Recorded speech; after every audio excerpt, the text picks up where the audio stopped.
Movie की शुरुआत में हमें यूनिवर्स दिखाया जाता है, जहां हम पृथ्वी पर देखते हैं कि एक लड़का हवा में उड़ रहा था और सामने से एक उड़ती हुई लड़की आती है जिसे वो बुला रहा था और वो दोनों गले लगते हैं। इसके बाद कहानी प्रेजेंट में आती है, जहां टोक्यो सिटी में हो रहे मैच को देखते हैं, जिसमें एक लड़का जिसका नाम बीबी था वो फ्लैग को लेने के लिए भाग रहा था।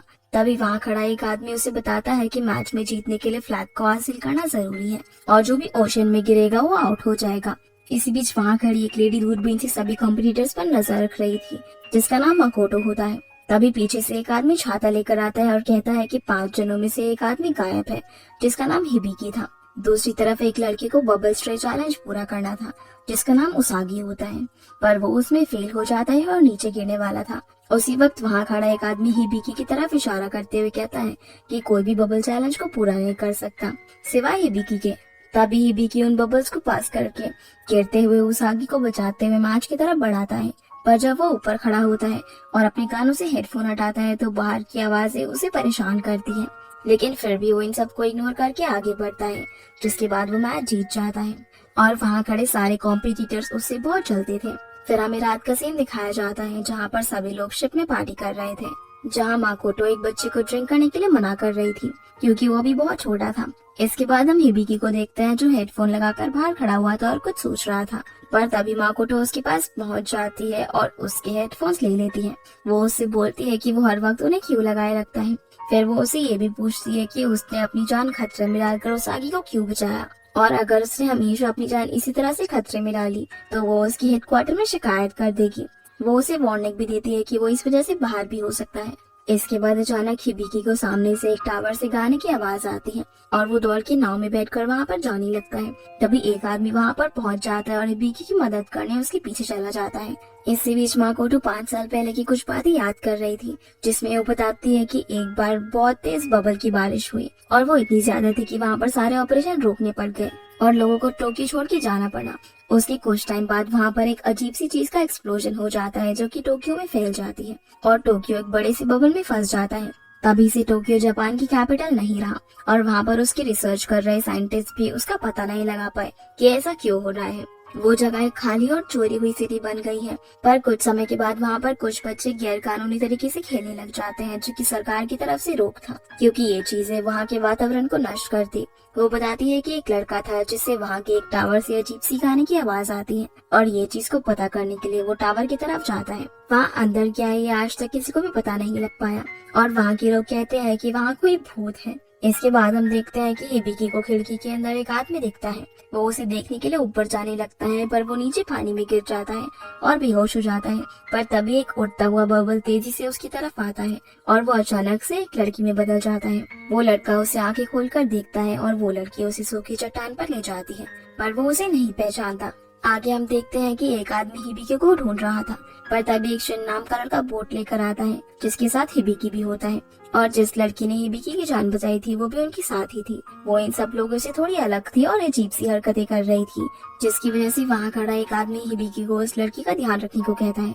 अब हम रात का सीन देखते हैं, जहाँ एक लेडी उस लड़की को जैकेट ओढ़ने को देती है क्योंकि वहाँ पर बहुत ठंड थी। फिर रात में जब सब लोग सो रहे थे तो वो लड़की चुपचाप से हिबिकी के पास जाती है और जैसे ही वो उसे हाथ लगाती है तो उसके हाथ पर बबल उठते हैं। अगली सुबह हम देखते हैं कि सभी लोग अपनी अपनी ट्रेनिंग कर रहे थे और वो लड़की हिबिकी का इंतजार कर रही थी। हिबिकी उसके पास जाता है और वो लड़की उससे उसके हेडफोन्स लेकर ऊपर चली जाती है और गाना गाने लगती है। इसके अलावा वो काफी सारी हरकतें भी करती है, जैसे कि कभी तो मुर्गे के अंडे फोड़ देती है और कभी कुछ न कुछ करती ही रहती है। सब लोग वहाँ पर उससे परेशान हो गए थे। फिर हम देखते हैं कि सभी लोग लंच कर रहे थे, जहाँ हिबिकी उस लड़की को तरीके से खाना खाना सिखाता है और वो लड़की बहुत खाती है। उसके बाद हिबिकी उसका नाम ओटा रखता है और उस लड़की को वो नाम बहुत पसंद भी आता है। जिसके बाद माकोटो कंप्यूटर में रिपोर्ट्स पढ़ रही थी, तभी शिन वहाँ पर आ जाता है और उसे ड्रिंक ऑफर करता है और उससे ऊटा के लिए पूछता है, जिस पर वो बताती है कि वो दोनों एक दूसरे से काफी घुल मिल गए हैं। वो उससे ये भी पूछता है कि अब पार कर कौन जाएगा, तो वो कहती है कि तुम जा सकते हो, पर वो कहता है कि वो बहुत ही बूढ़ा हो चुका है और उसका एक पैर भी नहीं है, क्योंकि जब पहले उसने वहाँ पर जाने की कोशिश की थी तब उसका पैर टूट गया था। माकोटा कहती है कि ऐसी डेंजरस जगह पर उन्हें रोक लगा देनी चाहिए, पर शिन कहता है कि हिबिकी तो एक सर्वाइवर है, वो पैदा ही इसलिए हुआ है कि वो ऐसी रिस्क उठा सके। फिर रात में हम हिबिकी को बोट में देखते हैं, जो कि एक फैमिली की तस्वीर को देखकर कुछ याद कर रहा था। वहीं दूसरी तरफ हम माकोटो और ऊटा को लाइब्रेरी में देखते हैं, जहाँ ऊटा एक बुक को पढ़ती है जिसमें लिखा होता है कि कैसे एक मरमेड ने प्रिंस को बबल बनने से पहले उसकी जान बचाई होती है। जिसके बाद माकोटो ऊटा को वो कहानी सुनाती है जो कि उस बुक में थी, जिसे सुनते सुनते ऊटा अपने आप को मरमेड समझने लगती है और हिबिकी को प्रिंस। माकोटो उसे इस तरह से बात करते हुए देखकर दंग रह जाती है और वहाँ से भगाने लगती है। तभी ऊटा भी उसके पीछे भागती है। अगले सीन में हम देखते हैं कि हिबिकी ऊटा को ट्रेनिंग देता है। उसके बाद ऊटा अलग अलग बुक्स पढ़ती है और अर्थ के बारे में जानने की कोशिश करती है और वो हिबिकी को पसंद भी करने लगी थी। रात में माकोटो ऊटा को बताती है कि उनकी गैलेक्सी की तरह एंड्रोमेडा गैलेक्सी भी 4.5 मिलियन साल में उनसे मिल जाती है और वो एक धमाके से फूटकर सब तरफ बिखर जाती है। उसके इकट्ठा होने से एटम्स बनते हैं और ये एक स्टार्ट में बदल जाता है। अगली सुबह माकोटो ऊटा और हिबिकी को ढूंढ रही थी। वहीं हम ये देखते हैं कि ऊटा और हिबिकी एक जगह होते हैं, जिसके लिए हिबिकी ऊटा को सब लोगों को इस बारे में बताने के लिए मना करता है। वो कहता है कि अगर उसने सबको ये बता दिया तो सब लोग उस पर हंसेंगे। आगे हम देखते हैं कि ऊटा को एक शंख मिलता है जिसे वो अपने कानों पर लगाती है तो उससे कुछ आवाज आती है। तो हिबिकी उसे बताता है कि ये तो हवाओं के बहने की आवाज है। अब जब वो दोनों एक जगह पर बैठे होते हैं तो वो ऊटा को बताता है कि न जाने कैसे लोग शोर वाली जगह यानी कि सिटी में रह लेते हैं। उसे तो वहाँ पर घुटन होती है, इसीलिए वो इस जगह पर आता है। अब वो उसके पास्ट की स्टोरी बताता है कि उसकी मॉम हमेशा उसकी फिक्र करती थी क्योंकि उसे बाहर की आवाज से बहुत ही परेशानी थी। उनका ज्यादा समय हॉस्पिटल आने जाने में ही चला जाता था और डॉक्टर ये भी बताता है कि हिबिकी के ब्रेन में कुछ प्रॉब्लम थी, इसी वजह से तब से उसे कानों में हेडफोन लगाने पड़ते थे। इसके बाद वो ये भी बताता है कि जब वहाँ पर बबल गिरा था और बहुत से लोग मर रहे थे तब वो भी वहाँ पर था और उसने ये सब कुछ अपनी आंखों से देखा था। पर जब उसे होश आया तब उसे बचा लिया गया था और उसे ये सब सिर्फ एक वॉइस की तरह आया था। जहाँ वो एक बात ऊटा से और शेयर करता है कि वो एक ऐसी साउंड ढूंढ रहा है जो कि उसकी बीमारी को ठीक कर सके। पर ये सब सुनकर ऊटा बाहर चली जाती है और एक गाना गाने लगती है जिससे कि वो दोनों हवा में उड़ने लगते हैं। जिसके बाद हम देखते हैं कि माकोटो को कुछ एलियन किडनैप कर लेते हैं, जिसकी खबर ऊटा और हिबिकी को भी लग जाती है। जहाँ उन्हें अंडरटेकर के खिलाफ सबूत भी मिल जाते हैं कि उसी ने माकोटो को किडनैप करवाया है। इसीलिए वो सब लोग मिलकर माकोटो को ढूंढने के लिए निकल जाते हैं। दूसरी तरफ हम देखते हैं कि माकोटो को अंडरटेकर के लोगों ने बहुत ही ऊंची जगह पर फंसा दिया है। इसके बाद अंडरटेकर और हिबिकी की टीम के बीच में एक मैच होता है और ये सब कुछ वो रिकॉर्ड भी कर रहे थे। पर फिर भी हिबिकी और ऊटा हार नहीं मानते और वहाँ पर गाना गाते हुए साथ में आगे बढ़ते हैं, जिससे कि सभी लोग उन्हें चेयर अप करने लगते हैं। इसके साथ ही ऊटा फ्लैग तक पहुंच जाती है और उनकी टीम अंडरटेकर से जीत जाती है। पर इसके साथ ही साथ हमें ये भी पता चल जाता है कि जब भी हिबिकी ऊटा को हाथ लगाता है तो ऊटा बबल में बदलने लगती है, जिसकी वजह से ऊटा हिबिकी को अपने पास आने से भी रोक देती है। और हम देखते हैं कि वो लोग माकोटो को भी वहाँ से छुड़वा लेते हैं। फिर वो सभी लोग बहुत पार्टी करते हैं, पर दूसरी तरफ ऊटा अकेली वहाँ पर होती है जहाँ वो उसी टावर को देख रही थी जहाँ ब्लास्ट हुआ था। तभी वहाँ पर एक ब्लैक होल ऊटा की तरफ बढ़ता है, जिसे देखकर ऊटा कहती है कि उसे अब वापस सी में लौट जाना चाहिए, जिसका मतलब ये था कि अब ऊटा के जाने का वक्त आ चुका था। पर एकदम से ऊटा के पीछे हिबिकी आ जाता है, जो कि उसे एक सीशेल का बना हुआ नेकलेस गिफ्ट करता है और वो ऊटा से थैंक्स भी कहता है क्योंकि ऊटा के आने की वजह से वो इतना बदल गया था और उसे खुद को पहचाना। जिसके बाद हम देखते हैं कि एकदम से वहाँ पर उसकी तरफ बहुत सारे बबल्स गिरने लगते हैं, जैसे कि 5 साल पहले ब्लास्ट होने से पहले गिरे थे। और ये चीज माकोटो और भी लोगों को पता चल जाती है, जिससे कि वो लोग जल्दी से टोक्यो छोड़ने का डिसाइड करते हैं। और हिबिकी और ऊटा अभी भी बाहर थे, जहाँ हिबिकी को समझ आ जाता है कि जो आवाज उसने बचपन में सुनी थी और जो आवाज उसे ठीक कर सकती थी वो असल में ऊटा की ही आवाज थी, जो बचपन में उसे बचाने आई थी।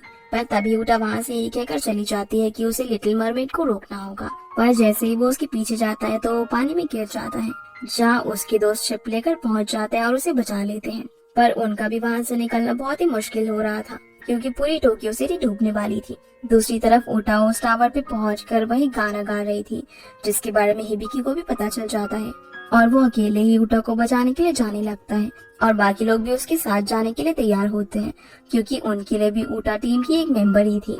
जहाँ वो सभी लोग उस तक पहुँचने के लिए अंडरटेकर के लोगों के शूज भी पहन लेते हैं, जिनसे वो आसानी से टावर तक पहुँच पाए। पर जब वो उस टावर तक पहुँचने वाले थे तो वहाँ 2 स्पाइडर वेब्स बन चुके थे, जो कि सब कुछ अपनी तरफ खींच रहे थे। इसी वजह से हिबिकी और बाकी लोग थोड़े परेशान हो जाते हैं, लेकिन तभी वहाँ पर शिन आ जाता है, जो कि उन्हें बताता है कि वो अब उन्हें लीड करेगा क्योंकि उन लोगों को किसी एक्सपीरियंस प्लेयर की जरूरत थी, जो कि खुद शिन था। जिसकी मदद से काई और हिबिकी आगे बढ़ते हैं और हिबिकी उस टावर तक पहुंच जाता है जहाँ पर ऊटा थी और वहाँ से वो अकेले ही ऊटा के पास जाता है। पर वहाँ उसे ऊटा की जगह सब दिखने लगता है जो कि 5 साल पहले हुआ था, जिससे उसे सब कुछ याद आ जाता है कि असल में उसे ऊटा ने ही बचाया था और वो बबल ऊटा ही थी। पर जैसे ही वो अपने बचपन की हिबिकी को हाथ लगाता है तो सब कुछ बबल्स में बदल जाता है, जिसके बाद उसे ऊटा भी दिखती है जो कि रेड बबल को रोक रही थी। तभी एक बड़ा फेट बबल आकर हिबिकी को अपने अंदर फंसा लेता है, जिससे कि ऊटा को अपना सैक्रिफाइस करके उसे बचाने के लिए जाना पड़ता है। जहाँ वो जैसे ही हिबिकी को छुड़ाती है वो खुद भी बबल में बदलने लग जाती है और उसके ब्लू बबल्स से रेड बबल्स कमजोर पड़ रहे थे। इसके बाद टावर भी गिरने लगता है, पर इससे पूरा आसमान साफ हो जाता है, जहाँ हम देखते हैं कि हिबिकी आखिरी बार ऊटा से बात करता है और वहाँ ऊटा उसे अपने दिल की बात बताती है कि उसके साथ रहकर वो प्यार करना भी सीख चुकी थी, जिसके साथ ही वो पूरी तरह से बबल में बदल जाती है, जिससे हिबिकी बहुत रोता है। तभी हमें बताया जाता है कि जैसे बहुत साल पहले अर्थ पर एटम्स की वजह से बॉडीज बनी थी, उसी तरह जब अर्थ खत्म होगी तो हम सब वापस से एक एटम में बदल जाएंगे और स्पाइरल में चले जाएंगे, जहाँ पर शायद हमें ऊटा मिल जाए। आखिरी सीन में हम देखते हैं कि अब सब कुछ वापस से पहले जैसा हो जाता है और वो लोग वापस से अपना एक मैच करते हैं, जहाँ हिबिकी की टीम का नाम ऊटा की तरह ब्लू ब्लेज होता है, जहाँ हिबिकी को एक बबल के अंदर ऊटा वापस मिल जाती है। इसी के साथ ही मूवी यहीं पर खत्म हो जाती है।